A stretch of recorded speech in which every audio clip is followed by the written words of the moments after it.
자, 이번에 공부할 내용은 로테이트입니다. 로테이트는 물체를 회전시킬 때 사용하는 명령어입니다. 예를 들어서 선이 이렇게 있습니다. 로테이트 선택하고 다시 로테이트 그러면 셀렉트 오브젝트 객체를 선택하라고 떠요. 선택했습니다. 그리고 엔터. 그러면 베이스 포인트를 물어봅니다. 베이스 포인트를 이렇게 여기를 잡으면 이렇게 회전하는 거죠. 베이스 포인트를 이렇게 잡으면 아니지 이렇게 회전하는 거죠. 이해되시나요? 반시계 방향입니다. 기준점을 중심으로 회전하는 거죠. 로테이트가 회전이죠. 그러니까 회전할 중심점, 베이스 포인트라고 하는 건 회전할 중심점을 의미합니다. 그러니까 클릭했습니다. 그러면 반시계 방향, 예를 들어서 90도, 그럼 이렇게 반시계 방향으로 돌아가겠죠. 다시 볼까요?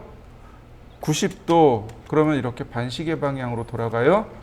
자, 여러분들 보시기에 이 점을 베이스로 포인트로 잡는 게 좋을까요? 여기를 베이스 포인트로 잡는 게 좋을까요? 오른쪽이 1번, 왼쪽이 2번. 어디가 더 편할까요? 2번이 더 편해요. 이유가 뭘까요? 영도의 방향이 일치하니까. 이해되시나요? 얘는 180도 방향이죠. 그에 비해서 2번으로 잡으면 영도의 방향이 됩니다. 자, 로테이트 선택하고 45도. 그러면 45도가 가는 게 눈에 보일 겁니다. 로테이트. 자, 만약에 여기서 45도 그럼 어떻게 될까요? 그러면 현재보다 45도가 더 갑니다. 로테이트는요, 상대 각도입니다. 절대 각도가 아니에요. 무슨 얘기냐면 여기서 45도 더 가세요. 이런 의미입니다. 내가 지정한 각도에서 45도를 더 가세요. 절대 각도 45도로 가세요. 이 얘기가 아니고 내가 지정한 각도로 더 가세요. 이 얘기입니다. 내가 각도를 넣을 테니 이 각도보다 더 진행해 주세요. 이런 뜻입니다. 로테이트에는 재밌는 기능이 하나 있습니다. 그게 뭐냐면 바로 카피 기능입니다. 복제한다는 뜻이에요. 그러니까 45도, 자, 카피 45도, 복제된 거 맞습니까? 다시 볼까요? 카피 90도, 카피 180도. 이해되시나요? 한번 해보실까요? 예전엔 이과제물을 그릴 때 절대좌표, 상대좌표 뭐 이런 것들을 이용했어요. 그죠? 제가 어떻게 그리는지 가만히 보세요. X라인 0도, 90도. 얘네들은 중심선이니까 중심선으로 바꿨습니다. 그 다음 옵셋 20, 옵셋 10, 옵셋 50, 옵셋 150, 트림,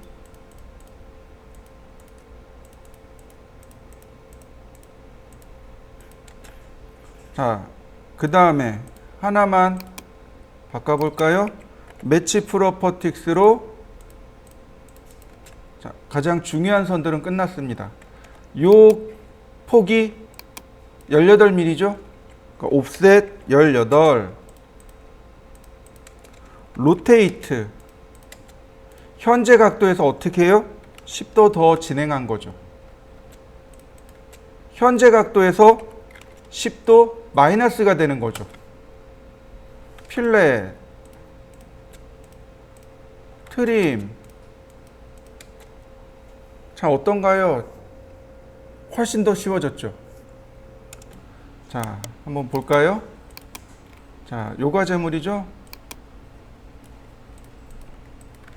X라인 0도, 90도, 옵셋 62,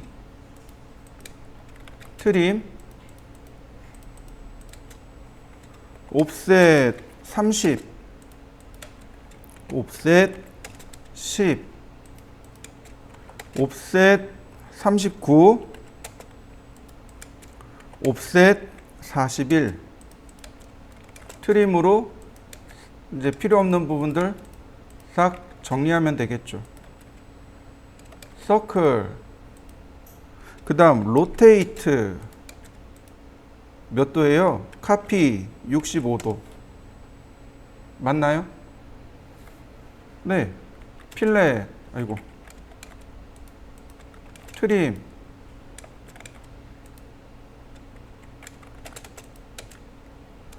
서클 22.5도, 아니 22.5죠? 트림, 필렛. 자, 여기까지는 누구나 해요. 근데 문제는 여기죠. 각도를 몰라도 돼요.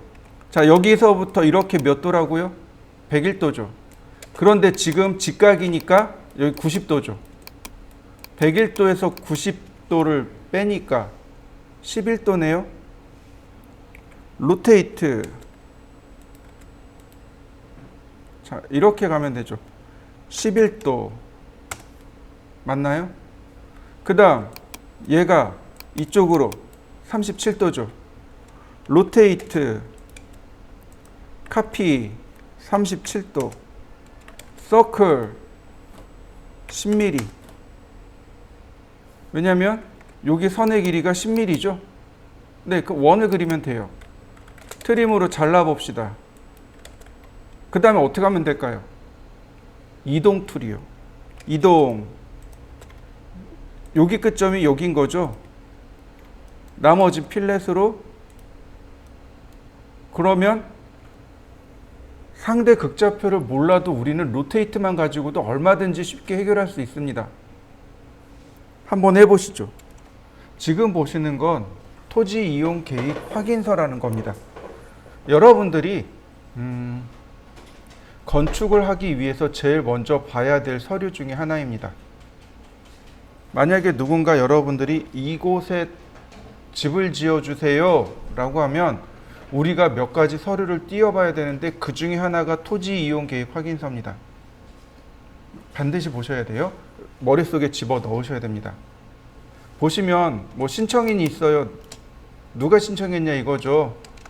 누가 신청했냐 이거죠. 이건 무시하고 그 다음에 대상지가 나옵니다. 어느 집원의 토지를 확인했느냐 이거죠. 이때 보시면 지목이 대지고 면적이 274m² 라고 딱 나옵니다. 대지는 집원이 있는 땅을 대지라고 합니다. 집원이 있는, 즉 다시 말해서 주소가 있는 땅. 그 다음에 여기 면적 나오죠? 그리고 또 하나 용도 지역이 나옵니다. 도시 지역이고 2종 일반 주거 지역입니다. 그리고 그 뒤에 뭐가 나와요? 7층 이하만 집을 지을 수 있습니다 라고 나옵니다. 7층 이하면 7층이 포함 안 되는 거죠? 6층까지 지을 수 있다는 거죠? 맞나요? 미만이 포함이 안 되는 거죠. 7층 이하면 7층 포함인가요? 요즘 그게 너무 어렵더라고요. 이상, 이하, 미만 너무 어렵더라고요. 네. 어쨌든 7층까지만 지을 수 있답니다. 그런데 건축주가 10층으로 지어주세요. 못 짓는 거죠. 그죠?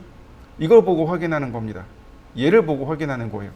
또한 2종 일반 주거 지역이 있어요. 이거 이제 오전반 학생들한테도 이야기했지만 건폐율이라는 게 나옵니다. 혹시 들어보셨나요? 네, 건폐율, 그 다음 용적률 이게 나와요. 2종 일반 지구가 건폐율이 60%인가 그래요. 그러면 예를 들어서 274m²이면 30평은 채 안 되는 거죠. 30평이면 330m² 돼야 30평이고 대략 한 28평 정도? 28평은 안 되고 한 25평 정도 되네요. 예를 들어서 이게 100평이라고 가정을 해보죠. 쉽게 100평에 건폐율 60%입니다. 그러면 60평까지는 토지를, 그러니까 건물을 지을 수 있다는 얘기인 겁니다. 이해되시나요?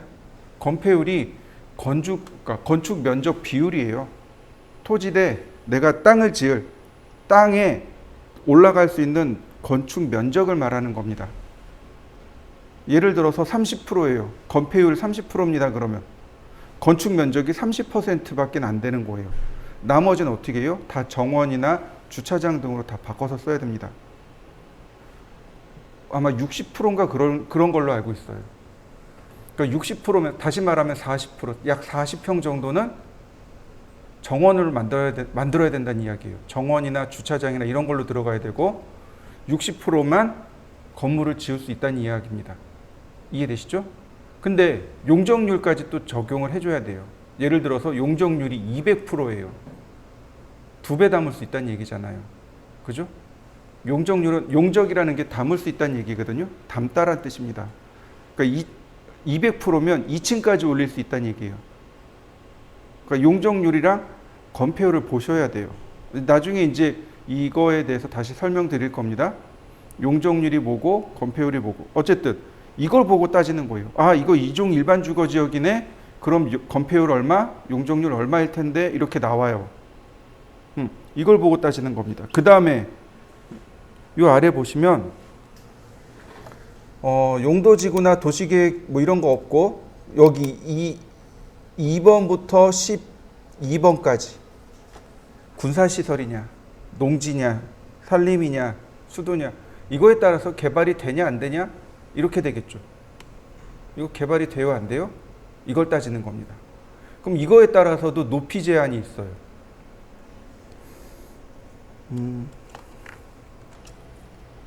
자 보시면 밑으로 조금만 더 내려보자고요. 그러면 해당 지번에 대한 지도가 이렇게 나옵니다. 해당 지번에 대한 지도이고요. 우리가 원하는 건 여기 88-6 대지입니다. 대지. 여기 확대를 해서 보면은요. 도로가 있어요. 도라고 써 있죠? 도로입니다. 천이라고 써 있죠? 하천입니다. 잡이라고 써 있죠? 잡종지라고 합니다. 말 되게 이상하죠? 무슨 얘기냐면 여긴 도로잖아요. 여긴 하천입니다. 그러면 위상차가 이만큼 나는 거죠. 그리고 여기가 이렇게 비탈길이 되는 겁니다. 그러면 이 비탈길을 어떻게 활용할 수 있는 방법이 있나요? 없잖아요. 여기는 그냥 오로지 잔디를 심어서 깨끗하게 조경 관리할 뿐이죠. 이런 걸 잡종지라고 합니다. 분명히 남아도는 땅인데 쓸 수가 없는 거예요. 그래서 여기다가 그냥 잔디를 잘 심어 놓고 관리를 하는 것, 이런 데를 잡종지라고 해요. 대충 여기 내용 이해되시나요? 네, 보통 우리는 대지에다가 집을 지어야 돼요. 대지의 모양이 이렇게 생겼고요. 그 다음에 밑으로 조금만 더 내려가면 축척이 나옵니다. 500분의 1 도면이랍니다. 뭐 A4 기준으로 해서 얘가 A4 기준으로 해서 500분의 1 도면이고, 또 하나 여기 없는 게 있습니다. 방위 표시요. 동서남북. 네, 이쪽이 당연히 북쪽이고 이쪽이 남쪽입니다. 동쪽과 서쪽 이렇게 이루어집니다. 이해되셨나요? 이거요, 오른쪽 버튼 누르면 다른 이름으로 저장할 수 있습니다. PNG 파일로 저장하세요. 이렇게 다운로드 받은 파일을, 이미지를 CAD로 어떻게 불러드리냐면 드래그 앤 드랍입니다. 드래그 앤 드랍이 뭐예요? 드래그, 그러니까 왼클릭이죠. 왼클릭을 누른 상태에서 원하는 목적지 간 다음 비로소 버튼을 떼는 것, 이게 드래그 앤 드랍입니다. 드래그하면 이렇게 이미지가 따라오죠. 이거를 CAD 파일에다가 놓고 CAD 쪽으로 넘어옵니다. 이렇게 CAD 쪽으로. 그 다음 드랍, 비로소 마우스를 떼면, 버튼을 떼면 CAD가 물어봐요. 인설션 포인트. 이 네모난 게 조금 아까 그 이미지였던 거예요. 이미지의 위치를 지정해 달라고 하는 겁니다. 인서션 포인트 해놓고 절대좌표가 나와요. 그냥 엔터. 그 다음 스케일 팩터 크기예요. 엔터. 로테이션입니다. 그냥 엔터. 그러면 이와 같이 내용이 들어와요. 자, 이렇게 들어왔으면요. 잘 보세요. 확대를 합니다. 지금 보시면 커서가 여기 있는 거 보이시나요? 그런데 안쪽으로 들어오면 커서가 안 보여요. 지금 제 커서는 여기 있습니다. 여러분들도 잘 보셔야 돼요. 희끗희끗 보입니다.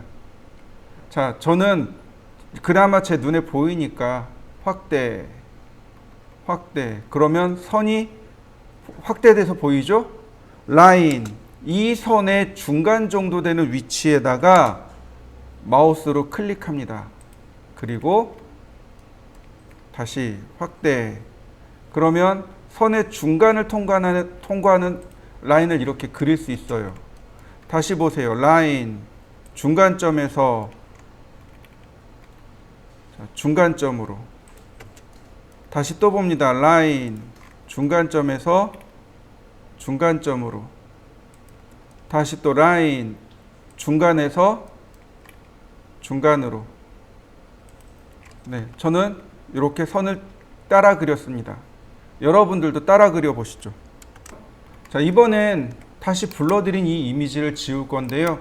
여기를 아무리 눌러봤자 지워지지 않아요. 경계를 선택을 해야 눌러 지워집니다. 이렇게요. 경계를 선택해야 돼요. 이렇게. 자, 델키 누르시면 지워지겠죠. 그러면 여기가 지금 내가 원하는 토지, 내가 여기다 지금 땅을 지어야 되는 지번이 여긴 거죠. 자, 나머지 필렛.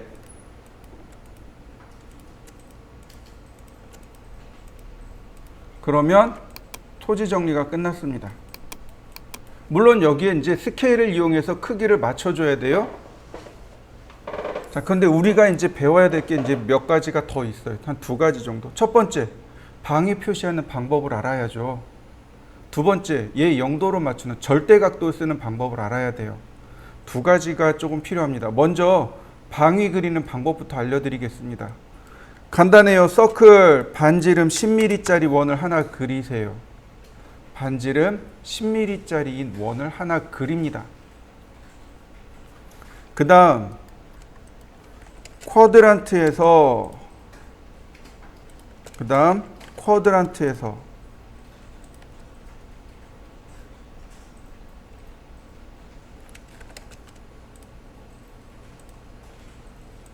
자, 이렇게 그리면 되겠군요. 화살표 모양 나온 거 보이시나요? 근데 여기서 끝나면 안 돼요. 옵셋 3mm, 아니 4mm로 갈까요? 너무 크지 않나? 네, 4mm. 필렛, 익스텐드, 옵셋 2mm. 필렛. 자, 화살표 나온 거 보이시나요? 네, 4mm짜리입니다. 두께가 4mm짜리요. 자, 이런 모습이었죠? 여기서부터 옵셋 4mm. 근데 여긴 중심이잖아요. 그러니까 양쪽으로 2mm. 그 다음 나머지 필렛. 선 모자르죠? 연장하기. 여기 넘쳐나요. 트림으로 자릅니다.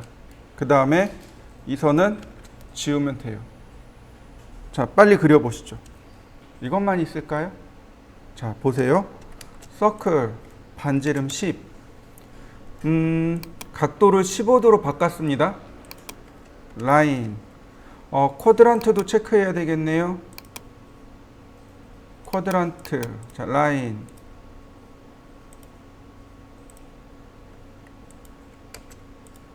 (15도로) 이렇게 끌고 갑니다.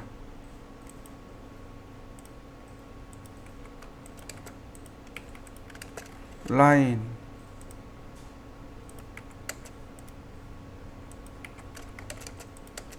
다시 라인. 자, 라인. 이건 45도 방향이죠? 라인. 얘가 45도 방향이죠?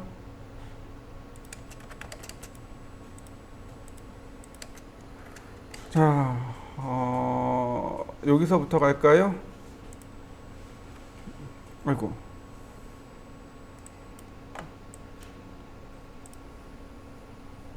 역시 15도로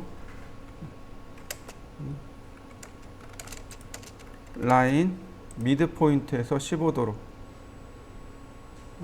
이렇게요. 30도로 가면 되겠군요. 그 다음 로테이트 카피 90도 다시 로테이트 카피 180도. 자, 이런 식으로 얼마든지 우리 만들어낼 수 있어요. 또는 이런 식으로도 만들 수 있습니다. 간단하게 이렇게도 할 수도 있고요. 조금 멋을 낸다면 이런 식으로 북쪽 방향만 표시할 수 있습니다. 이런 것도 있어요. 반지름 10mm의 라인. 가장 흔하게 쓸 수 있는 게 뭐냐면 바로 이거예요. 트림. 자, 폴리라인이라는 명령어가 있습니다. 폴리라인. 폴리라인은 선의 굵기를 지정할 수 있다라고 제가 설명을 드렸습니다. 네, 폴리라인은 선의 굵기를 지정합니다. 이렇게요. 어떤가요? 여러 가지 다양한 종류의 방위 표시가 나옵니다. 그 중에 우리가 가장 쉽게 그릴 수 있는 건 한 요 정도 되겠죠. 또는 그냥 약식으로 이렇게 쓸 수도 있는 거고요. 자, 저는 얘를 쓰겠습니다. 이동하기. 여기다 이렇게 딱 갖다 붙여 놓으면 되겠죠. 이쪽이 북쪽이란 뜻인 거죠. 자, 그 다음에 이제 얘를 이 상태에서 우리가 도면을 못 그려요. 어딘가 하나는 0도가 돼야 됩니다. 자, 보세요. 라인이 이렇게 있습니다. 얘가 몇 도인지 몰라요. 자, 다시 하나 그려보죠. 라인. 자, 얘는 30도짜리고 얘는 몇 도인지 모릅니다. 이 30도가 이렇게 정확하게 0도가 되길 원해요. 물론 로테이트해서 마이너스 30도 하면 돼요. 그런데 몰라요. 로테이트 기준점을 클릭하고 보시면 여기 레퍼런스라고 하는 값이 나와 있습니다. 레퍼런스가 참고서란 뜻이에요. 참조하다, 즉 내가 입력한 값을 참조하여 절대 각도로 회전시키는 것, 그게 레퍼런스입니다. 다시 설명합니다. 레퍼런스는 내가 입력한 각도를 참조하여 새로운 절대 각도로 입력하는 것, 그게 레퍼런스예요. 자, 레퍼런스 새로운 지금 현재 각도를 입력하랍니다. 지금 이 선의 각도가 30도죠. 그러니까 여기 30도가 엔터 뉴 앵글 0도가 되어주세요. 0도로 바뀌는 거 보이시나요?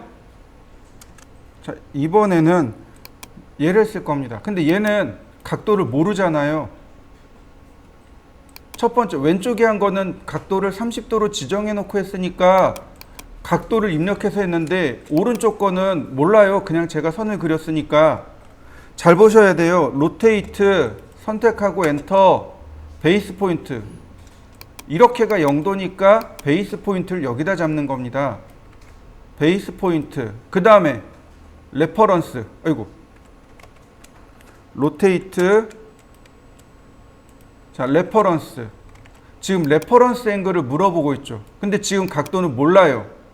그러니까 원점과 그 반대점을 클릭합니다. 원점을 먼저 클릭해주고 반대점을 클릭해주는 거예요. 그러면 이렇게 원점과 이 반대점, 이 두 점 사이에 거리가, 아니 각도가 입력됩니다. 자, 보세요. 원점, 그 다음 반대점, 끝점. 그러면 두 점 사이에 각도가 이렇게 들어가요. 0도 엔터. 0도 맞춰진 거 맞습니까? 다시 보세요. 로테이트 선택하고, 자, 0도가 제일 편한 것. 여기가 0도가 편해요. 그러니까 베이스 포인트를 왼쪽으로 클릭했습니다. 레퍼런스. 첫 번째가 바로 여기 베이스입니다. 베이스. 그 다음 반대편 0도. 그러면 정확하게 값을 맞출 수 있어요. 자, 한번 해보시죠. 자, 응용을 하면 지금 여기 있는 이 각도를 우리는 알 수 있나요? 모르잖아요. 로테이트 함께 선택합니다. 방위각이랑 방위 표시랑 함께 선택합니다. 엔터. 자, 좌측을 베이스 포인트로 클릭하고 레퍼런스 베이스 포인트 클릭 후 반대점 클릭 그리고 0도 엔터. 그러면 이제 비로소 우리가 도면 작업하기 위한 기초가 끝난 겁니다. 자, 제가 보여드린 도면이 이 도면입니다. 예전에 여기 오기 전에 꽤 오래 전에 이제 근무하던 건축학원, 건축 전문학원에서 쓰던 예제예요. 보시면 똑같은 거 보이시죠? 평면도가 똑같습니다. 여기 88-6번 대지인데 이렇게요. 방위각 보이시나요? 좌상단에 방위각이 있고 도면이 이렇게 평면으로 나오죠? 네, 이걸 과연 어떻게 찾아냈을까요? 이 방위각을 바로 지금처럼 찾아내는 겁니다. 이거 조금만 응용하면은요, 되게 우습게 찾아낼 수 있는데 작년인가? 네, 작년에 한번 의뢰가 들어와서 작업을 했었어요. 거기는 이제 제가 이 대지를 받으러 갈 수가 없는 거였어요. 왜냐면 학원에서 강의를 하니까. 어떻게 했냐면 네이버 지도요. 네이버 지도를 최대한 확대한 다음에 캡처 딱 뜨면 어때요? 네이버 지도도 똑같잖아요. 이거 북쪽이잖아요. 그러니까 그거 확대해서 스크린 캡처 해가지고 그다음 동서남북 체크하고 어차피 이제 그 대지 크기는 딱 정해져 있으니까 나머지 대지 크기만큼 확대 그리고 작업을 한번 해줬어요. 그러니까 이 방법은 지금 로테이트의 레퍼런스는 실무에서 많이 쓰는 방법이니까 반드시 여러분들이 기억하셔야 됩니다. 토지 이용 계획 확인서를 못 대면 간단하게 네이버 지도나 다음 지도 등을 통해서 스크린 캡처 해가지고 얼마든지 만들 수 있습니다. 그래서 이제 예를 들어서 지금 같은 경우 자 이게 배치도 그 다음에 적용 계획도 적용 들어가 있죠. 적용 그 다음에 주차 계획도 주차 동선이에요. 화살표 보이시죠? 동선들 종단면 횡단면 그 다음에 1층 평면도 네 1층 평면도 2층 평면도 3층 평면도 그 다음에 정면도 네 우측면도 배면도 좌측면도 지붕 평면도 계단 단면도 그 다음에 주단면도 이런 식으로 그리고 이제 바닥 구조 평면도 각각 1층 바닥의 구조 평면도 2층의 구조 평면도 3층의 구조 평면도 여기 지붕층 구조 평면도 그 다음에 각각의 이제 인테리어 도면들 전개도 이런 식으로 우리가 설계를 합니다. 뭐 여긴 욕실이죠. 욕실에 대한 평면도까지. 그 다음에 이제 도면이 이렇게 창호도가 이렇게 또 별도로 들어가요. 이것만 있느냐? 그럼 그렇진 않아요. 뭐 이런 도면 목록표라든지 여기 이제 건축 개요도 있고 그 다음에 재료 목록표도 있고요. 여러 가지가 이제 많이 들어가겠죠. 여기까지가 일반적인 건축 도면이고 설비 도면이라는 것도 존재합니다. 설비가 뭐냐면 내가 할 수 없는 것들이요. 예를 들어서 소방을 여러분들이 할 수 있나요? 소방 설계를? 못 하잖아요. 왜요? 그거 왜 못 하죠? 그냥 하면 되잖아요. 그건 안 되는 거죠. 소방 면허가 있는 사람이 소방 설계를 하고 시공을 해야 되는 거죠. 전기 설계도 마찬가지, 전기 설비도 마찬가지예요. 전기 면허가 있는 사람이 설계를 하고 시공을 하는 겁니다. 즉, 나는 건축 면허가 있지 전기 면허나 소방 면허가 있는 건 아니잖아요. 그렇게 내가 가지고 있는 면허가 아닌 다른 면허들은 다 설비로 들어갑니다. 배관, 예를 들어서 상수, 하수, 상수도 그러니까 배수라고 그러죠. 배수 같은 거.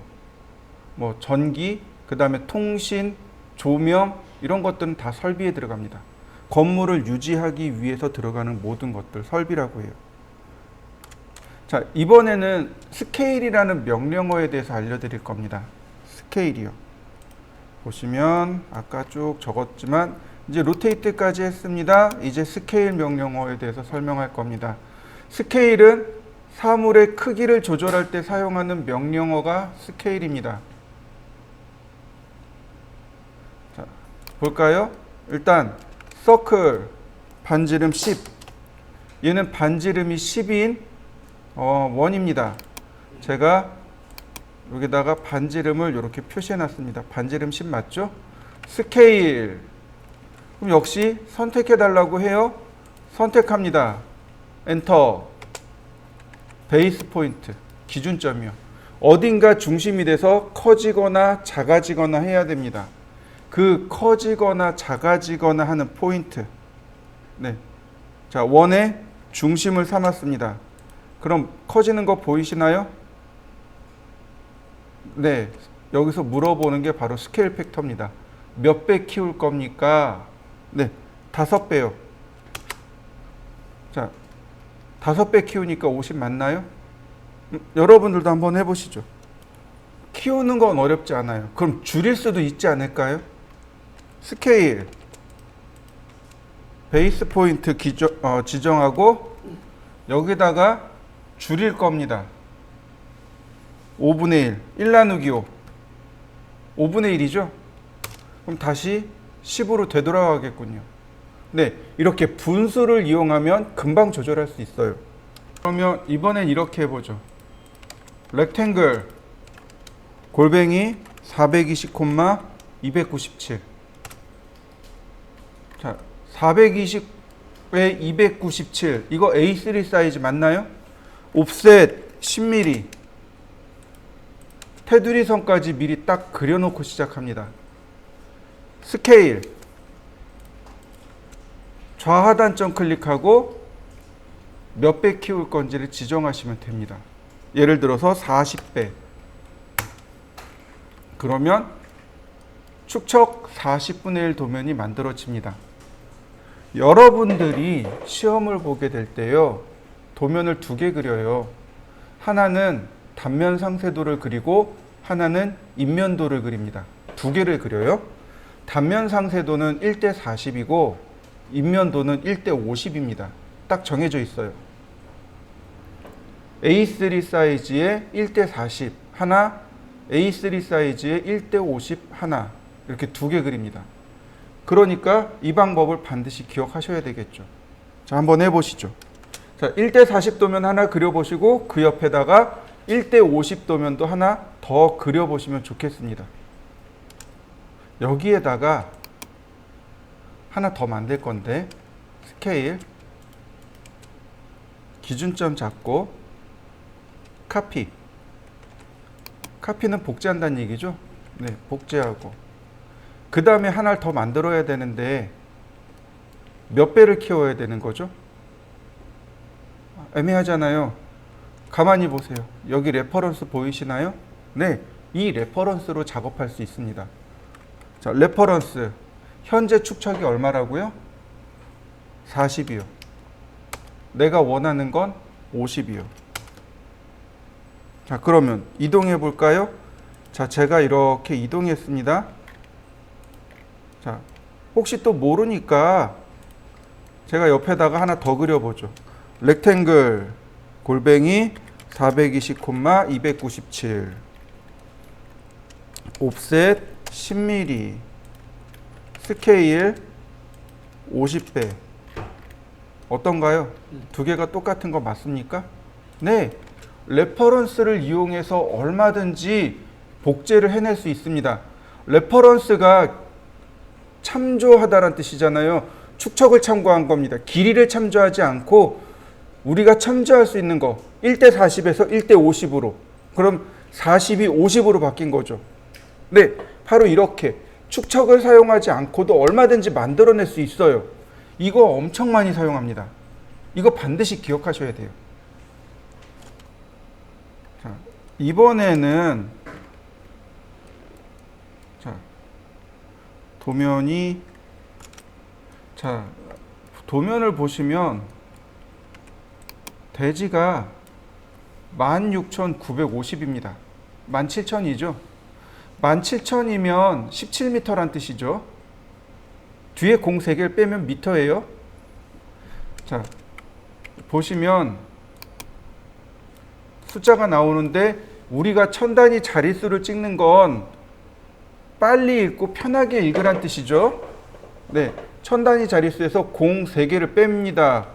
그럼 무슨 뜻이에요? 9m, 3m, 얘는 4.95m, 얘는 16.95m, 50mm면 5cm네요. 네, 5cm면 한 요만큼 차이가 나는 거죠. 네, 그러니까 이거는 그냥 17,000으로 가도 좋겠습니다. 자, 그러면 우리가 이걸 만들었는데 여기서부터 여기까지 정확한 치수를 아나요? 모르잖아요. 그럼 어떻게 맞춰야 되죠? 17,000으로 스케일 선택하고 엔터, 기준점, 레퍼런스 점 2개 찍습니다. 기준점과 반대점. 그럼 커지는 거 보이시나요? 이 숫자가 얼마가 되게끔? 17,000이 되게끔. 그러면 이렇게 적어도 이 수치만큼은 17,000이 돼버린 거죠. 로테이트의 레퍼런스랑 스케일의 레퍼런스는 엄청 많이 씁니다. 여러분들이 반드시 기억하셔야 돼요.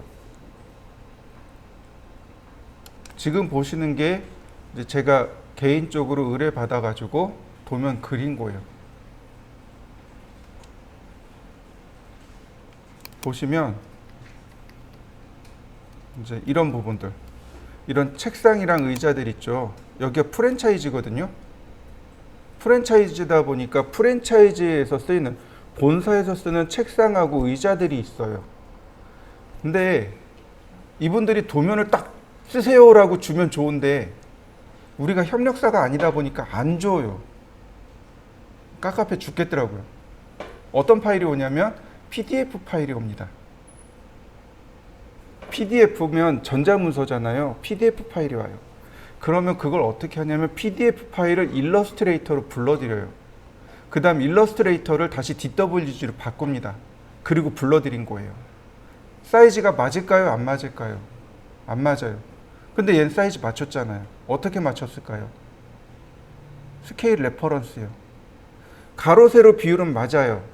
그럼 레퍼런스를 이용해서 사이즈를 맞추는 거죠. 크기가 안 맞지만 레퍼런스를 이용해서 크기를 맞추면 쉽게 맞출 수 있거든요. 어디 갔을까요? 이런 것들. 본주 거예요. 원래 그 본사에서 운영하는 그 직영 설계점들이 따로 있어요. 근데 어쩌다 보니까 이제 제 선배가 받은 거예요. 그 여기 매장 점주하고 친분이 있어가지고 그분이 받은 거예요. 그러니까 그분이 도면을 저보고 그려달라고 해서 제가 그린 거고. 이런 내용들, 이런 액자라든지 이런 전등이라든지 이런 책상이라든지 이런 것들은 아예 본사에서 딱 정해져 있단 말이죠. 이거 쓰세요. 안 가르쳐줘요, 사실은. 왜냐면 이 정식으로 체결된 회사에다 주지 어쩌다가 이렇게 된 회사한테는 이건 본사 기밀이니까 안 준단 말이죠. 그러니까 사이즈를 맞추는 방법이 바로 스케일의 레퍼런스입니다. 그러니까 반드시 여러분들이 기억하셔야 될 명령어가 이런 거예요. 의외로 많이 물어봐요. 수료를 하고 나서 이런 것들을 물어와요. 선생님 그때 이거 사이즈 맞추는 거 있지 않았나요? 이거 어떻게 맞추죠? 그러면 이제 스케일의 레퍼런스 활용하세요. 그러면 그게 뭐죠? 라고 물어봐요. 다 잊어버린 거죠. 기억하셔야 돼요. 스케일의 레퍼런스 많이 중요해요. 그러니까 로테이트의 레퍼런스도 많이 쓰지만 스케일의 레퍼런스도 엄청 많이 씁니다. 반드시 기억하셔야 돼요. 이번엔 스트레치로 넘어가 보도록 할까요? 보시면 이제 여기를 보시면 자, 16,300이에요. 높이가. 16,300인데 얘는 높이가 얼마쯤 될까요? 얘를 이용해서 클릭해 보겠습니다. 네, 여기 있네요. 16,300이 맞나요? 안 맞죠. 그죠? 16,258? 16,000, 뭐 250? 한 50mm 정도 모자르네요. 그죠? 이럴 때는 이제 맞춰야 되겠죠. 이런 식으로. 자, 옵셋 16,500 여기까지인 거죠. 지금 요만큼이 모자른 거죠. 자, 이번에 우리가 써야 될 명령어는 스트레치입니다. 스트레치가 늘리기란 뜻이에요. 자, 여기 스트레치, 늘리기. 스트레치는요, 우리가 두 가지를 기억하셔야 됩니다. 첫 번째는 걸침 선택입니다. 걸침 선택해야 돼요. 우리가 선택하는 방법이 두 가지가 있었습니다. 하나는 포함 선택이고 두 번째는 걸침 선택이고. 기억나시나요? 오른쪽에서 왼쪽으로 가야 걸침 선택이죠. 왼쪽에서 오른쪽으로 가면 포함 선택입니다. 네, 이거 걸침 선택으로 하셔야 돼요. 걸침 선택으로 선택하셔야 됩니다. 두 번째,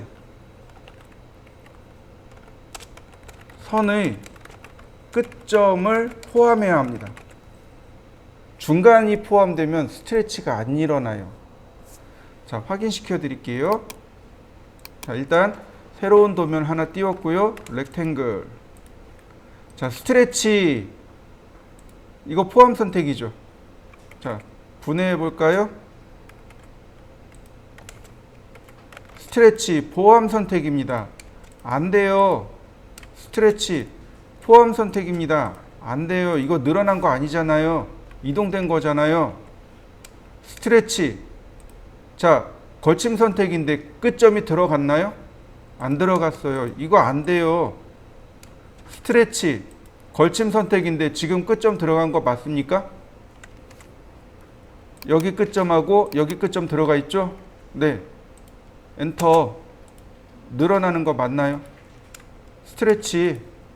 걸침 선택에 끝점 들어가야 됩니다. 이렇게.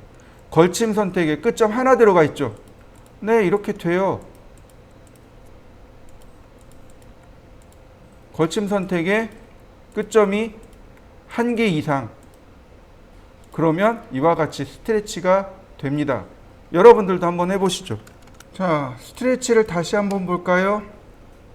자, 렉탱글 골뱅이 100,100이라고 했습니다. 그러면 자, 여기가 이렇게 100mm겠죠. 스트레치 좌표를 쓸 수 있단 말이죠. 100. 그럼 200으로 늘어난 거 보이시나요? 스트레치 150 이런 식으로 얼마든지 우리가 그 값을 응용해서 쓸 수 있어요. 또는 우리가 이제 해결해야 될 내용이 이런 거죠. 여기까지 스트레치 여기까지 퍼펜디큘라. 그러면 내가 원하는 지점까지 얼마든지 늘리고 줄이고 할 수 있다는 얘기죠. 그러면 얘도 마찬가지죠. 스트레치 그 다음에 퍼펜디큘라. 그러면 수직으로 이렇게 늘릴 수 있는 거죠. 그러면 이만큼이 내가 원하는 치수까지 늘어나고 내가 원하는 대로 작업을 할 수 있는 거죠. 이번엔 랭슨에 대해서 설명하도록 하겠습니다. 랭슨입니다. 랭슨은 그 길이를 조절할 때 쓰는 명령어예요. 자, 보실까요? 라인, 선의 길이는 얼마인지 모릅니다. 랭슨은요, 네 가지 방법이 있습니다. 선의 길이를 조절하는 방법이 네 가지예요. 하나는 다이나믹, 동적으로, 또 다른 하나는 토탈, 전체 길이, 또 하나는 퍼센트, 백분율, 또 하나는 델타, 증감, 증가하고 감소한 값. 자, 다이나믹부터 해볼까요? 다이나믹 클릭합니다. 가장 가까운 끝점이 내가 원하는 만큼 이와 같이 늘어나거나 줄어들 수 있습니다. 자, 이번엔 랭슨 토탈입니다. 전체 길이에요. 그러면 토탈 전체 길이를 여기다 지정하라고 합니다. 500mm. 그럼 가장 가까운 끝점이 이렇게 늘어나게 됩니다. 근데 더 이상 할 수가 없어요. 왜냐하면 500mm잖아요. 500mm까지만 선이 늘어나고 그걸로 끝이 아무리 눌러봤자 어떻게 되는 거예요? 500mm까지만 늘어나는 거죠. 한번 해보시죠. 자, 이번에는요. 랭슨 퍼센트입니다. 100%를 기준으로 해서 100보다 크면 커지는 거죠. 예를 들어서 120 그러면 약 1.2배가 커져라 이런 얘기죠. 근데 100보다 작으면 어떻게 돼요? 작아지는 거죠. 예를 들어서 150 그랬습니다. 그러면 현재 길이의 1.5배가 이렇게 커지겠죠. 가장 가까운 점이 커질 거고, 랭슨 퍼센트 50 그랬습니다. 현재 길이의 50%씩 줄어들어라 이런 얘기가 되는 거죠. 자, 랭슨 이번엔 델타입니다. 커지고 작아지는 값이에요. 자, 여기다가 제가 100이라고 썼습니다. 그럼 한번 클릭할 때마다 100mm씩 이렇게 커지는 거죠. 클릭할 때마다 100mm씩. 만약에 델타에 마이너스 100 그러면 어떻게 되냐면 한번 클릭할 때마다 100mm씩 줄어들게 되는 겁니다. 그러니까 값을 늘어나게 하거나 줄어들게 할 때 쓰는 게 바로 델타입니다. 그러니까 어레이와 랭슨을 이용할 수 있는 예제 중에 하나겠죠. 자, 봅니다. X라인 0도 하나, 90도 하나. 서클 반지름 9mm. X라인 버티컬 옵셋 21mm. 옵셋 2mm. 매치 프로퍼틱스로 필렛 나머지 트림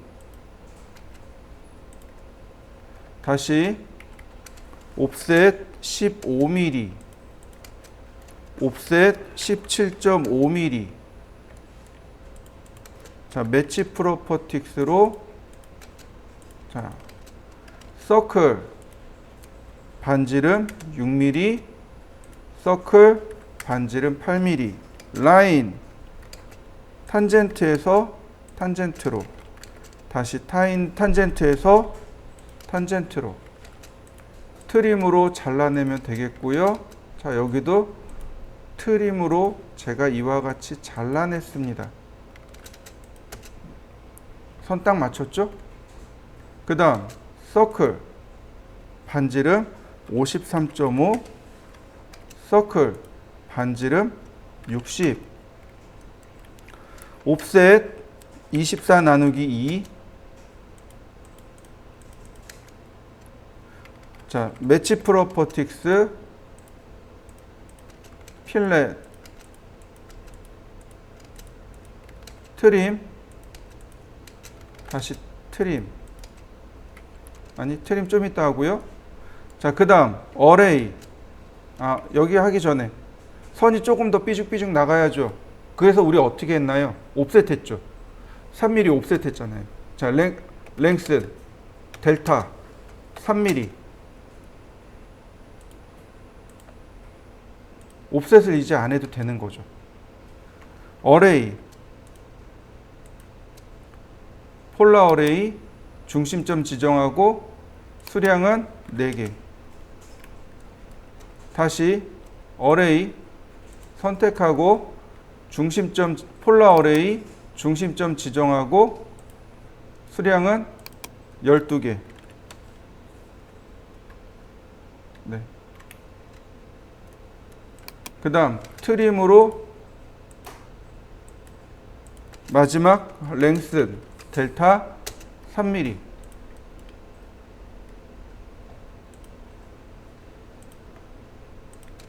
그러면 옵셋하지 않아도 얼마든지 연장선은 딱 맞출 수 있는 거죠. 자, 이번에는 브레이크에 대해서 알려드리도록 하겠습니다. 익스플로이드나 아니면 조이는 이미 했으니까 브레이크하고 디바이드하고 메주어까지 하면 돼요. 브레이크는 트림하고 많이 유사합니다. 유사한 명령어 중에 하나예요. 자, 보세요. 다 지우고 라인 선을 그렸습니다. 브레이크라는 말이 끊다란 뜻입니다. 일단 선택을 해요. 캐디가 선택해 달랍니다. 그래서 선택했어요. 그런데 보니까 세컨드 브레이크 포인트. 나는 선택해 달라고 했는데 벌써 선택한 자리가 여기가 퍼스트 포인트인 거예요. 선택과 동시에 퍼스트 포인트가 들어가요. 그래서 세컨드 브레이크 포인트를 눌러주면 간단하게 이렇게 브레이크가 들어갑니다. 여러분도 한번 해보세요. 자, 다시 보겠습니다. 브레이크 선택했는데 이 첫 번째 점이 마음에 안 들어요. 여기 보시면 퍼스트 포인트를 다시 지정할 수 있습니다. 퍼스트 포인트를 누르고 다시 지정할 수 있어요. 이렇게. 자, 한번 해보시죠. 이번에는 이렇게 해보죠. 라인 트림처럼 잘라보겠습니다. 딱 요 구간을 자르고 싶어요. 그러면 일단 브레이크 명령어 실행하고 선택부터 합니다. 자, 근데 퍼스트 포인트가 안 맞잖아요. 그러니까 퍼스트 포인트를 다시 지정합니다. 교차점에서 교차점까지. 그럼 어떤가요? 한 번에 자를 수 있죠. 다시 보세요. 브레이크 그래놓고 여기 교차점을 다이렉트로 이렇게 조절하면 얘가 선택이 될 수도 있단 말이죠. 그러니까 어떻게 해요? 먼저 일단 선택을 합니다. 먼저 선택이에요. 우리가 브레이크 한다고 이렇게 갖다 댄단 말이죠. 그럼 누가 선택되는지 몰라요. 정확하게는 나중에 만든 게 선택됩니다. 근데 우리가 작업을 하다 보면 어느 게 먼저 만들어지고 어느 게 나중 만들어졌는지 알 수가 없어요. 그러니까 제일 확실한 방법은 뭐예요? 선택 먼저. 그 다음 퍼스트 포인트를 다시 지정합니다. 이렇게요.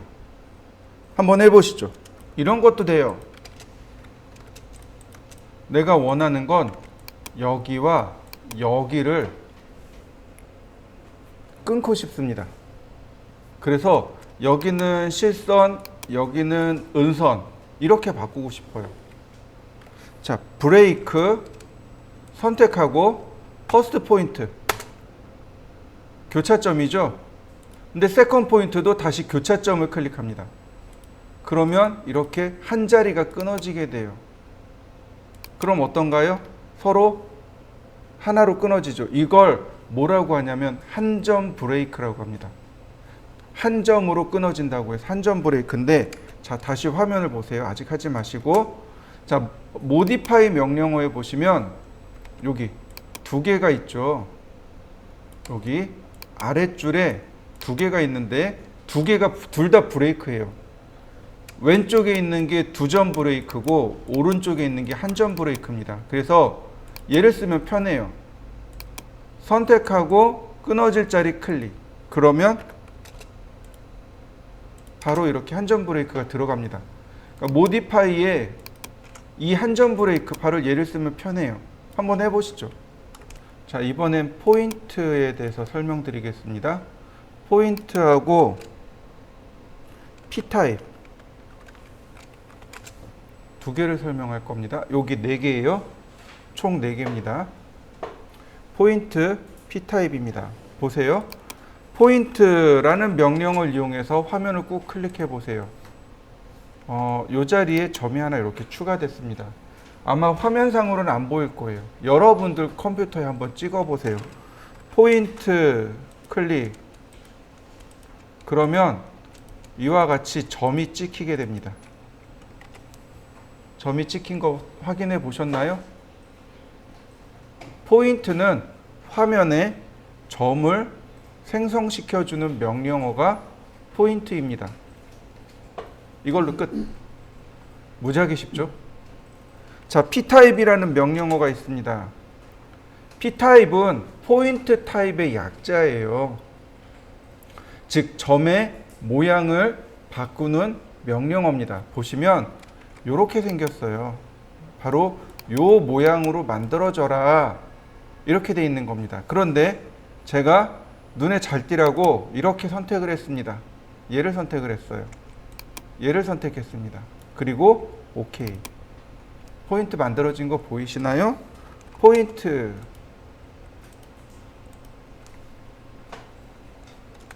이번엔 이 점을 여기서부터 여기까지 연결을 하고 싶어요. 그러면 라인 어떤 오스냅을 써야 될까요? 센터요? 찾아지나요? 다시요. 인터섹트요. 찾아지나요? 엔드요. 찾아지나요? 안 돼요.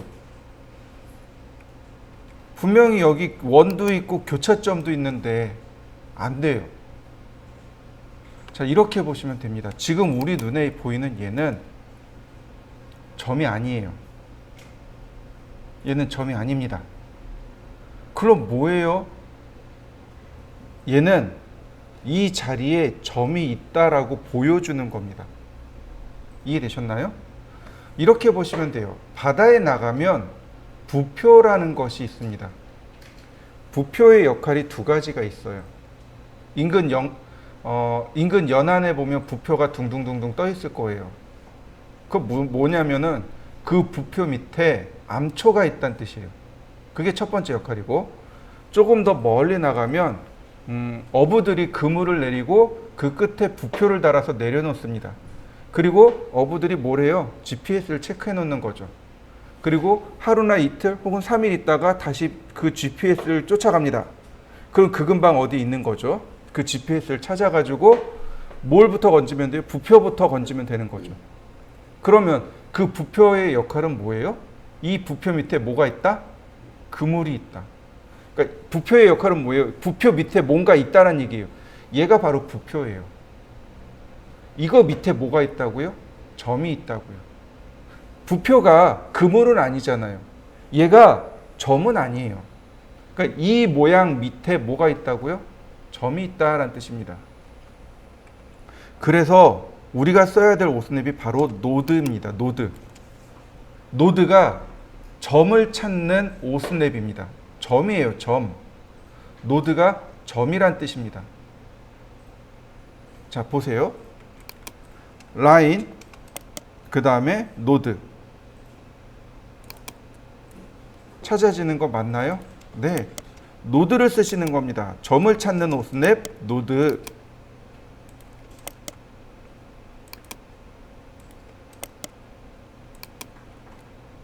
이렇게. 여러분들도 노드로 한번 연결해 보시죠. 라인. 이번엔 뭐냐면 니어레스트라는 오스냅이 있습니다. 니어레스트는 뭐냐면 근처란 뜻이에요. 커서 근처에 이렇게 오브젝트를 찾아주는 게 근처예요. 지금 커서 근처에 오스냅들 찾아지는 거 보이시나요? 네, 근처예요. 근처란 뜻입니다. 이렇게요. 근처를 찾아내는 오스냅이 니어레스트인데, 문제는 뭐냐면 이 니어레스트가 오브젝트의 모든 점들을 찾아요. 그러다 보니까 뭐가 나와요? 노드를 찾아냅니다. 네, 이렇게 노드를 찾아낼 수 있어요. 그래서 점을 찾는 오스냅이 두 개예요. 하나는 노드, 또 다른 하나는 니어레스트. 정확하게는 노드가 맞아요. 정확하게는 노드가 맞지만 니어레스트도 근처란 뜻으로 커서 근처에 있는 모든 점들, 그래서 니어레스트도 점을 찾는 오스냅이 됩니다. 자, 라인을 이렇게 쭉 그렸습니다. 두 개를 그렸어요. 제가 두 개를 그렸고, 이 위에는 디바이드를, 이 아래는 메주어를 쓸 겁니다. 디바이드는 우리나라 말로 하면 등분입니다. 등분. 똑같은 크기로 나누는 것, 이게 등분입니다. 이해되시나요? 피자 조각을 6등분 해주세요. 그러면 똑같은 크기로 6조각을 만들어내는 거죠. 만약에 조각이 크기가 다르면 싸움 나죠. 등분이니까. 네, 그게 디바이드예요. 그에 비해서 메주어는 길이로 나누는 겁니다. 예를 들어서 여러분들 그 손스침 난간 있죠. 난간에 보면 난간 봉이 이렇게 일정한 간격으로 들어가 있죠. 그게 300mm 간격으로 들어가 있는 거거든요. 그러니까 300mm 간격으로 쭉 들어가고 짜투리가 남는 거죠. 이건 메주어. 이해되시나요? 네. 그런데 일정한 간격으로 똑같이 들어가는 것, 이건 디바이드. 자, 보세요. 디바이드 선택하고 6등분. 6등분 됐나요? 6조각으로 나눠진 게 아니죠. 뭐가 들어간 건가요? 포인트가 들어간 겁니다. 보세요. 눌러보세요. 그냥 하나 그대로잖아요. 그런데 포인트 타입에서 원래 상태라면 이 모양인 거죠. 눌렀는데 안 쪼개졌어요. 의미가 없잖아요. 도대체 이게 뭘까? 그러니까 디바이드하고 메주어는 포인트를 못 다루면 못 써요. 전체를 이렇게 눌러봐야 알거든요. 뭔가 들어갔다는 건 티가 나죠. 그래서 디바이드 하기 전에 포인트 타입에서 점의 모양을 이렇게 바꿔 놓습니다. 메주어는요, 길이로 나누는 겁니다. 그러니까 여기서부터 이렇게 나누어 갈지 아니면 이쪽에서부터 이렇게 나누어 갈지 가장 가까운 끝점을 클릭해 줍니다. 길이가 얼마면 좋을까요? 네, 100mm? 네, 100mm 나눠지고 맨 끝에 짜투리. 다시 메주어 클릭하고 100mm. 그러면 오른쪽에서 쭉 나눠지고 짜투리.